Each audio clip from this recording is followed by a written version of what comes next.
Hello and welcome everybody to a really weird beginning because I think I'm talking a little too quiet in the beginning of this video.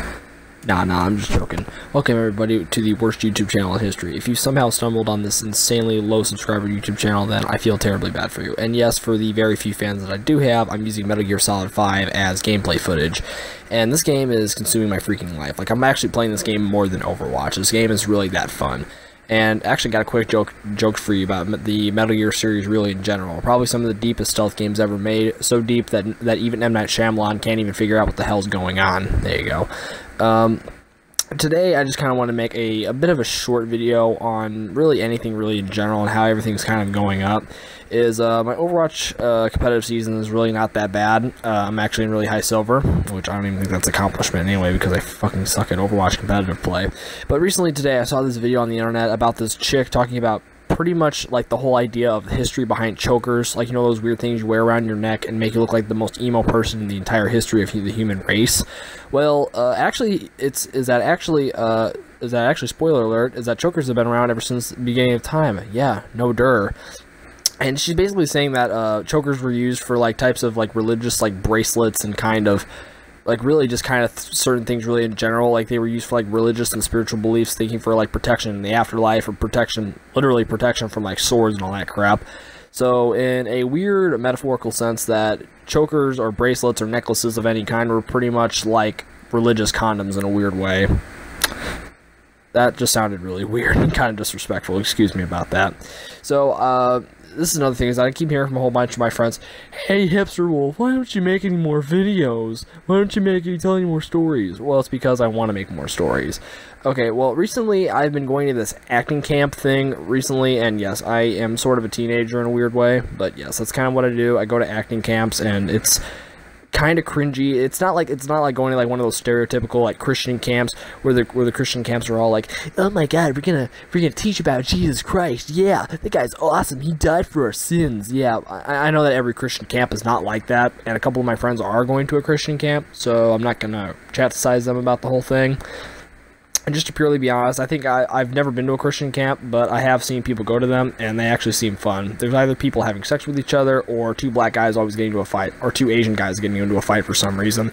It doesn't even matter where you are. Like, you can literally be out in the middle of freaking Egypt going to a Christian camp, and there will be somebody out there going out there. Oh wait, no, they don't worship me. They worship freaking Ra, the freaking sun god. Freaking rips your head off when you're laying down. Excuse me, that was kind of disrespectful toward the kind of thing. I don't want people going in the comments saying, "Oh my God, you made fun of Egypt's religion. You deserve to die." Oh my God, this is absolutely insane. This whole thing, really, it's just absolutely ridiculous, this whole thing here. It's just a complete waste of my time in a weird sense of the way. And yes, I have known to see that the pretty much the entire volume is kind of kicked in, so yeah. Okay, so where was I? Okay, basically it's saying that condoms are religious condoms. Okay, so here's the thing that I've really noticed about most emo kids really in general, is because I'm not saying that every emo kid is like just a complete loser and they really need to shut up, but I do. Is it me, or am I the only person that thinks like really the whole emo culture is actually just really freaking stupid? It's just basically a bunch of kids with daddy issues. I actually have a friend that is like, if you're a kid and if you've grown up without a dad, or if your dad died, or if your dad was in the army, or if your dad used to beat you, then you're pretty much automatically an emo kid. Like, I can't even tell you how many emo friends I technically have, because if you grew up without a dad, emos don't know what dad is. Like, for example, I walked up to this one emo kid, you know, wears freaking black hair, freaking Avenged Sevenfold t-shirts. You know, looks like that one guy that freaking breaks into people's houses and doesn't even steal any money. He just steals their freaking razor blades and just, you know, straight up, like, literally legit wants to freaking cut himself and just wants to legit do push-ups and freaking bath salts with his freaking wrists slitting out. Okay, that was a little graphic. But just to purely be honest, it's just, emo kids are just really, really whiny and annoying kids that really want to be vampires and werewolves. And here's an idea. Get a freaking werewolf costume, go out in the middle of the woods and jerk yourself off, because that's usually what I used to do for some reason. I can't believe I really just, that nonsense just spewed out of my mouth. So, continuing on about the acting camp, I don't even know where I even came up with emo kids, really, because there's a lot of emo kids going to my school. There's like this acting camp that I go to is roughly about an hour away from where I live in the big city of the capital, and it's actually not that bad, really, but it's just kind of weird, really.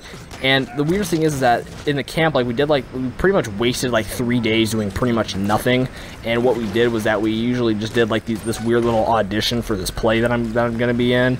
And it's basically just a High School Musical knockoff is pretty much what it is. This is actually a really high budgeted thing. There's a lot of really hot girls going here. Like these girls that are like 13 years old, 14, 15 years old, straight up look like they're in their 20s. They're freaking hot, dude. Like I'm not even joking. Like city chicks are freaking amazing. They are like goddesses compared to where I live.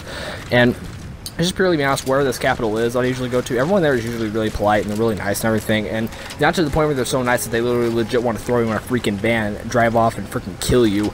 But to the point like where they're nice, but they're also kind of non-submissive. But they kind of they don't lie all the time and kind of like that. Basically, I'm that one straight edge person that always thinks like, yeah, I like living in a great environments where nobody lies and all that stuff. Like I'm not really that kind of person. Like I think everybody lies at least once or twice or a few times in their life. I just don't think you should do it constantly. It just makes you look like a complete dipshit. And what in the hell am I looking at here? I don't know why. Metal Gear Solid 5 is a really weird game. It takes place in Africa. It's really freaking weird. Okay, so this camp was actually really fun, and basically we spent pretty much the first 3 days like learning how to do auditions and whatever, you know, pretty basic stuff if you're going to be an actor of some kind, which is like auditions for movies and theatrical productions of some kind. And that's pretty much all these guys would ever talk about is freaking like theater productions and all this stuff, which is absolutely freaking insane. It is just absolutely mind-boggling how much freaking acting stuff that these dudes talk about. It's actually a little bit annoying.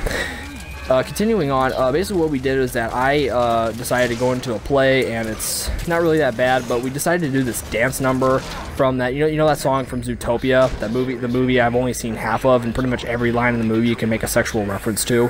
The thing about it is because we did this weird dance thing to the Shakira song, or if that's how you pronounce her freaking name, I'm not even really sure. It was some like fan-made version of Try Everything, which sounded like absolute ass grease. It sounded like a badly written Magic Treehouse book. It was that freaking terrible.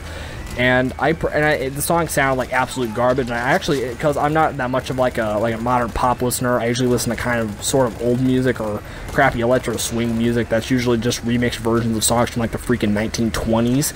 But yeah, I'm that kind of guy that listens to music that's like from the 1920s, and then people put like electro freaking dubstep in it, and it actually makes it sound a little bit better. And yeah, that's kind of the music I really listen to. So I thought that was actually what Try Everything sounded like, but then when I looked up what it actually sounded like from the actual movie, it actually sounded like a lot better and more authentic, and actually sounded a lot better. So they're basically making us sing freaking Try Everything in a choir, and it sounds like absolute garbage. And I know that people can't exactly replicate what a musician sounds like, but at least try to make it sound like it at the least. And we did this weird song and dance number where the dancing was like really freaking easy. Like I'm not even joking. Like I mean, even like freaking Bruno Mars himself can pull this crap off. Like it's so freaking easy. It's just absolutely insane. Hey dude, hi D-Dog, how you doing, buddy? Okay, now it's kind of a whole boring situation kind of thing. But actually, after this, I kind of want to tell a little bit of a quick story. So basically, I'm trying to think of something real quick. Oh yeah. Actually, I might as well tell a story about this camp that I'm going to. So the leader of this camp, I'm just gonna call him Mr. Hot Dog, because that's seriously what he looks like. He looks like a human form of a freaking hot dog. He talks in this weird voice, like he sounds like he's like a freaking complete homo for some reason. But he's kind of a nice guy and everything. But it always seems like those guys that talk like in this like, "Hi everybody, how are you doing today? Good." And it's like stuff like that that make him sound like a total gay person. And he talks exactly like that all the time, and it's actually kind of creepy. Like, when I first saw this guy, like, I initially thought, like, oh my god, this dude straight up drives a freaking white van, freaking spray painted with freaking free candy on it. Like, this dude straight up freaking drives that damn thing. And just to kind of be honest, I got to know the guy a little bit more, and he's actually pretty cool. But all the teachers that are there are, like, insanely freaking young. Like, some of these kids, like, just barely got out of college, and some of these kids are, like, only not even 30 years old yet. Like, these guys are, like, really freaking young. And yes, coming from the words of a kid who's like freaking 15 years old, that is kind of weird saying that kind of crap. So continuing on, these teachers were all really cool and everything, but the thing about it was that it was just so weird because I've never really seen so many freaking polite people from where I live, because usually a lot of the people I hang out with are usually complete a-holes. I didn't mean that intentionally, or kind of a subjective subject. I figured that if I talk about that, holy shit, man, I sound like a complete douchebag. Oh my god. So basically these teachers were like insanely nice and everything, but there was this one thing that I had this weird like Brendan Fraser complex kind of going on, because I watched the critical video, "Where is Brendan Fraser now?" And this is kind of the thing where I kind of developed a very fascination of the actor of Brendan Fraser. And to sort of be honest, like, I used to walk around telling everybody, before the Big Bang, there was the Big Brendan. It's just kind of weird walking around telling that to people and everything. And yes, I am the human form of the word weird, and I can definitely say that one thing is that, basically, in a weird sense of the word, I think that Brendan Fraser is actually kind of a weird thing. But here's the kind of thing is that I used to go up to some of these kids, and I used to walk up to them and say, "Hey, do you guys want to know how you summon Brendan Fraser?" And they say, yeah, sure. And then I would go up to them. So here's an idea: get a pineapple, go into your bathroom, put it on your sink, shut out the lights, and then shut the door, and spin around 3 times and sing, "George, George, George of the jungle, watch out for that." Stop right there, and then walk in the back door. And there will be Brendan Fraser inside there with a complimenting saying, "Tree." It's actually a really, really exciting thing to see. It's kind of a thing. Why the hell is there a wall here? It's freaking weird, bro. But just to purely be honest, I'm actually really happy that I'm able to kind of make this stuff, and I really hope that I can do it in the future. And here's a little bit thing, kind of a joke for you. I'm just going to make a whole bunch of random Overwatch jokes in 3, 2, 1. Every Lucio main ever. I crossfade 6 times a second, and I haven't touched the ground since Season 2. Every Reinhardt main ever. I always need a pocket Ana, but every single time my DPS dies trying to 1v6. Here's another one. With McCree. My 11 years of Counter-Strike has finally paid off. How about a Ana main? I'm single-handedly one of the best characters in Overwatch. Here's another thing. Soldier 76 mains. This game is pretty much Call of Duty. How do I aim down the sights? Widowmaker, every Widowmaker ever. My team will always hate me unless I get a triple kill in the first 30 seconds of the match. Then they won't make me switch. Every Hanzo main ever. I have gold damage, and I have 4 eliminations. Pretty much carrying.